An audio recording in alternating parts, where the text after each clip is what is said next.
Дагы бир жолу арыбаңыздар, урматтуу телекөрүүчүлөр, коомдук биринчи канал Чолпон Ата шаарында өтүп жаткан бүткүл дүйнөлүк көчмөндөрдүн алгачкы оюндарынан баян алып берүүсүн улантат.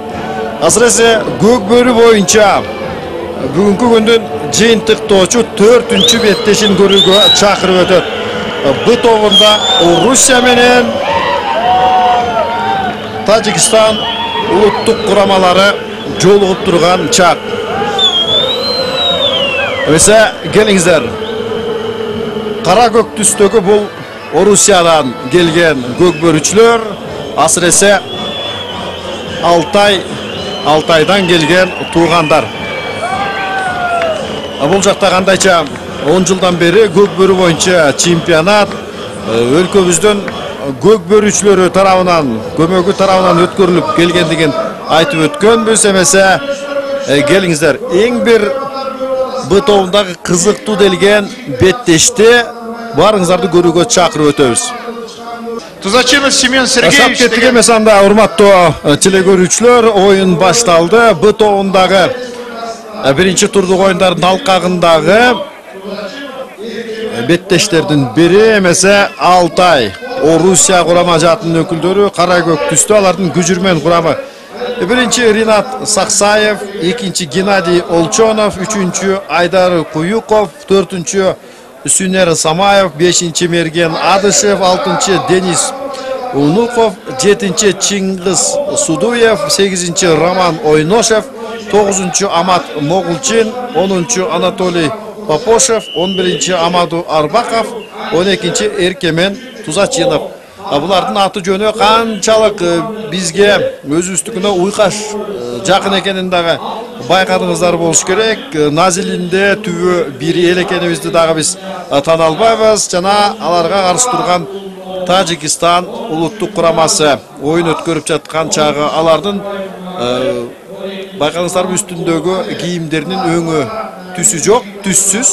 Мына ушундай сүрөттө андан ары оюнга баян салуубузду улайбыз. Ал эми бул оюнду көрүүгө биздин кичинекей кеңсебизге келип маек курууга чакырылган биресе адис, биресе коногубуз. Бул кезинде көк бөрү боюнча Кыргыз Республикасынын президенттик кубогун 6 ирет жеңип алган бөрлүнүн курамындагы элибизге белгилүү болгон көк бөрүчүлөрүбүздүн бири. Азыр дагы дале болсо ат жалында, ат үстүндө ойноп, жарамдан чыкпастан дале болсо өзүнөн кийинки жаш муундарга дагы үлгү көрсөтүп ойноп келе жаткан Бөрүлү көк бөрү клубунун белгилүү оюнчусу Алтынбек Эсеналиев.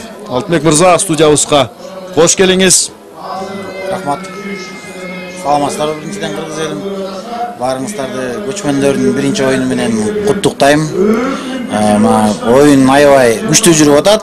Керемет кыргыз жеринде эң кооз жери Ысык көлдүн жээгинде ушундай таймаш болуп башталды. Ошентип биринчи 20 мүнөттүктүн соңуна дагы жетип олтурабыз. Азырынча эсеп сандары ачыла элек, 0-0 бойдон. Бул эми Тажикстан улуттук курамасы менен Орусиянын Алтай Республикасынын курама жаатынын ортосундагы беттеш мындан ары дагы кызыктуу болот дегенди билдирет. 30 секундда бул эми көк бөрүдө билесиздерби, канчалык мындай караганда көз ирмемчилик убакыт көрүнбөсүн, бирок бир улакты таштап коюуга толук жетиштүү туурабы Алтынбек мырза? Туура, 30 секунддун ичинде эмес, 12 секунддун ичинде, 9 секунддун ичинде улак салынган күндөр болгон. Бирок азыр тилекке каршы чаң болуп турганын байкап тургансыздар. Көп оюнчулар бири-бирине аябай мүмкүнчүлүк бербей турган кези мына ошентип 30 секундда бүтүп калды. Бири тең келген атаандаш болсам да көп улактын тайгазанга түшкөнүн биз көрө албайбыз. Ошентип биринчи 20 мүнөттүк соңуна келип жетти. Алдыда экинчи жана 3-чү 20 мүнөттүк бөлүктөр сиздерди күтүп алат.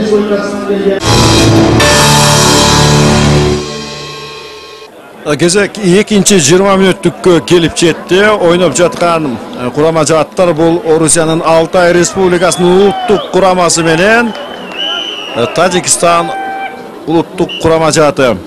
Азырынча есеп сандары ачыла элек. Эми урматтуу телекөрүүчүлөр, сиздер Чолпон Ата шаарында өтүп жаткан бүткүл дүйнөлүк көчмөндөр оюнунун алкагындагы көк бөрү боюнча өтүп жаткан эмелдештин 2-20 мүнөттүгүнө күбө болуудасыздар.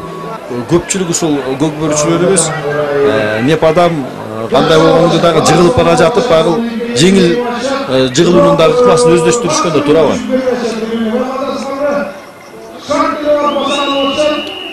Эми жеңил жыгылуу деген кандай болду? Эми жеңил жыгылуу деген эң жеңил жыгылуу ыгы менен дегени ыгы менен жыгылуу элден мурун үзөңгүдөн бутуң чыгып кетсе ошол ыңгайлуу жыгылым деп өзүң эсептей бересиң да. Аттан ушу жыгылаардын алдында үзөңгүң чыкпай калчу болсо бир топ жерге чейин сүйрөлүп аттарга тебелеп калышың мүмкүн да. Эң негизгиси ушу үзөңгүң буттан чыгып кетсе эле анан жерден тосуп басып кетиш оңой нерсе да. Ошон үчүн баягы көк бөрүчүлөрдүн дагы бут кийими атайын мындай бир ичкерээк учу баягы атайын үзөңгүдөн чыгара салганга ыңгайлуу болушун мындай энин ичкерээк. Азыр заман өзгөрүп баягы чет өлкөдөн аны тажиктерден, кокондордон алып келип атышат өтүктөрдүн көбүн. Кокон шаарынан. Бул өтүктөрдүн баары ошо жана ыңгайлуу үзөңгүдөн бат чыгып кеткенге ыңгайлуу жасалган өтүктөр экен. Элдин баары баягы жакшы эме менен кийип жүрүшөт, баары тең эле көпчүлүгү азыр ушу кокондуктардын өтүктөрүн кийишет. Мына көрдүңүздөрбү, артынан деле көрүнүп турат, кокондуктардын өтүгүн кийип кетип баратканды. Аба илгерки биз Өзбекстан, илгерки биздин хромуу өтүктөр, российский ялуу өтүктөр деп койчу эмеспи, андайды кийгендер чандак азыр. Бул улакты басканга да аябай ыңгайлуу, такасы бийик болот, платформа сыяктуу болуп. Үзөңгүдөн ары согун кирип кетпейт да. Мына ийгилик деген нерсе. Россия командасына болду. Алтайлыктар акыры көздөгөнүнө жеттибейм. Эсепти өз пайдасына жазып, азыр эми абада чыңалыштуу делген оюнда алдыга чыгып баштады. Биринчи ташталган иштиктүү улак бул канчалык дем берет, Алтынбек мырза? Дем берет, мына азыр караңыздарчы, мына балдардын баары жумуп атат мына. Четиндеги балдардын баары ар жакта турган, жана Атамбек турган балдардын баары жумуп калды. Бул анткени бул биста ушинтип салып койсо экен, биздин тактабызга эсеп жазып койсо экен деген балдардын жүрөгүндө бир эмеси өйдө болуп калат да. Тилеги. Салатода 2-20 мүнөттүк дагы соңуна келип жетти. Азырынча эсеп 1-0. Азырынча алдыда Орусиядан келген Алтай Республикасынын улуттук курамасы.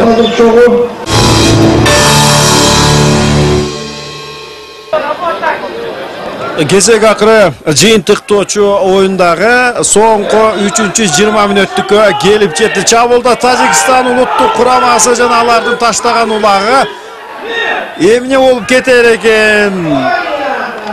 Ооба, Алтай Республикасынын улуттук курамасынын жолу болду бем. Дээрлик 100% делген абалдан улак таа казанга түшпөй кырына чыгып алган экен. Бул эми көпчүлүк оюнда кездешчү жагдай, бирок абалды кур кетирген эми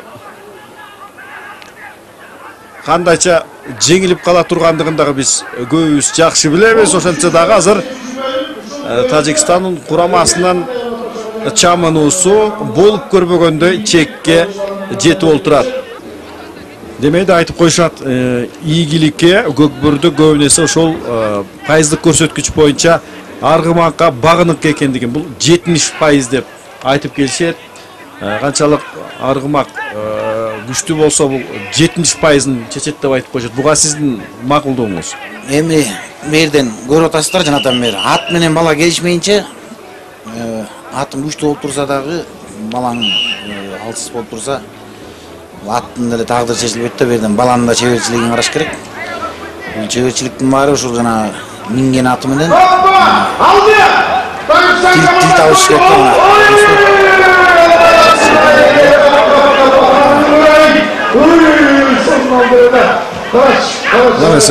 Азыр эми улак кудум чытырап үзүлүп кетчүдөй абалга жетип калды. Мына мынтип такымдаша жумка тартышуу жана карылуу келген Алтай улуттук курамасынын өкүлү бул Роман Ойношев. Бул дагы таш билек жигиттердин бири белем. Айтор Tacikistandык каршылашынан улакты жулуп алды дагы, эми кандайча алган күзүн тескей албай, майдандын сыртына чыгып кеткенин өзү дагы эти бара албай калыпты. Бур дегенде эсепти теңеп калбаса, анда алардын бул мелдештеги жарым финалга чыгуу мүмкүнчүлүгү өтө төмөн деп түшүндүрөт.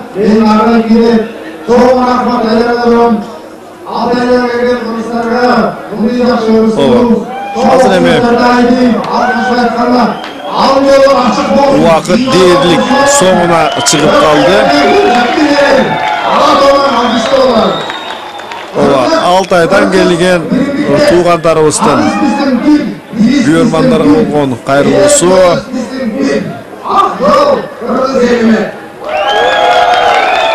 Алардын тили биздики менен канчалык кошо турганын өзүңүздөр байкадыңыздар болуш керек. Көбүңүздөр билесиздер, ошентип көптөн көп күттүргөн беттештага соңуна келип жетти. Орусиянын Алтай Республикасынын улуттук курамасы 1-0 эсебинде болсо дагы Тажикстан курамасын утуп, эми кийинки экинчи турга ишенимдүү түрдө кадам шилтеп олтурат. Кийинки оюнунда Алтай Республикасы Монголия курама жааты менен кескелерин дагы белгилеп кетебиз. Ал эми бүгүнкү көкбөрү беттештеринен баян алып берүүбүздү ушуну менен жыйынтыктайбыз. Сиздер үчүн оюнду көрүүгө Кыргыз Республикасынын спорт чебери белгилүү көкбөрчү Алтынбек Эсеналиев жана мен Кубан Атабеков көмөктөштүм. Режиссердик пультта Абел Жусубакунов болду. Эртеңки күндөн жолукканга дейин сак саламатта болуңуздар. Саламатта болуңуздар.